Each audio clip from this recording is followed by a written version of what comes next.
So, Carl, you counted yourself among the majority of members, you say, who thought that maybe the major championships days had passed. Why is that? Well, that's right.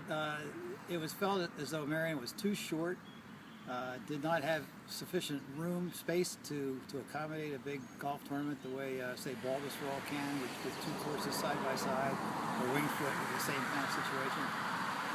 We just thought that the U.S. Open had outgrown the space that we could provide for a tournament. Merion has an opportunity to showcase itself as it did with Ben Hogan in 1950 and Lee Trevino and Jack Nicklaus in 1971. So this is the next generation. Tiger will be here, and all the big Rory McIlroy will be here. So it's really cool to have those guys playing the golf course. You described the course as sort of a three-act play. Tell me what you mean by that. Obviously, there's some opportunities out here, but a lot of trouble. Well, the first 6 holes, other than the first hole, which is a relatively straightforward par 4, the first 6 holes kind of rough you up a little bit. 5th and 6th in particular are difficult holes. And then 7 through 13 is where the scoring needs to be done. There's one par 4, the 12th, that might be 400 yards tops. And those holes are birdie holes. Now the 9th hole, as has been reshaped or lengthened, is not quite a birdie hole anymore, but the others are.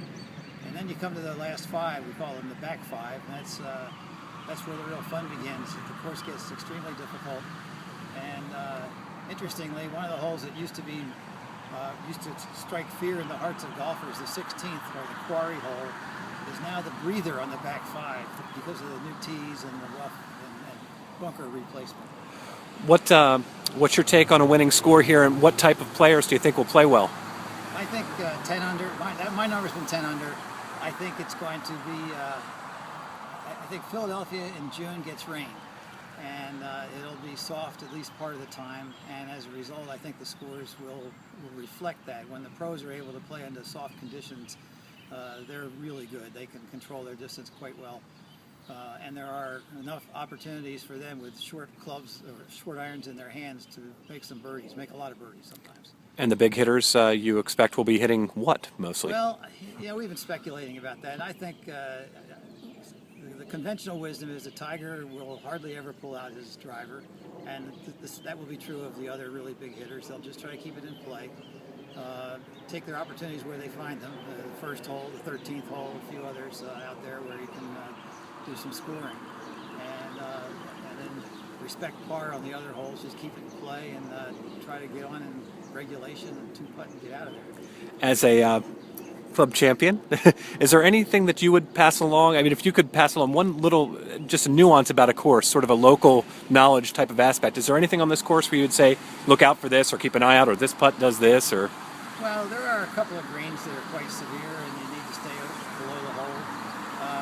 Former club champion, I'm no longer a club champion, I'm way past that stuff. But, keep it in play. That's the most important thing, and the rough for the U.S. Open is really formidable.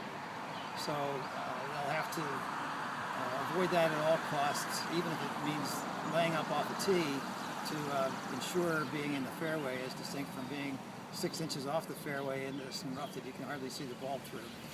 Last thing, you talked about alterations all over the course, and they had to get it out to close to 7,000 yards.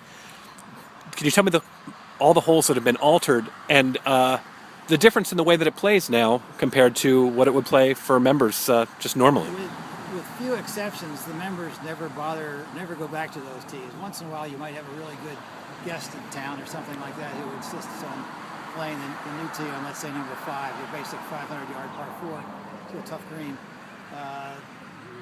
Those tees have been pretty much a curiosity and something you look at with some foreboding, but it's not something that the members are facing. Now, that's not to say that we won't have the same relative shots into some of the greens that the pros will. A lot of guys hit fairway woods into the 5th and 6th greens, and the pros will be back there. Well, I'm told Adam Scott played 2 weeks ago and hit a 6-iron into number 5, which was pretty impressive, actually. But that's more in keeping with the shot qualities that the normal players have.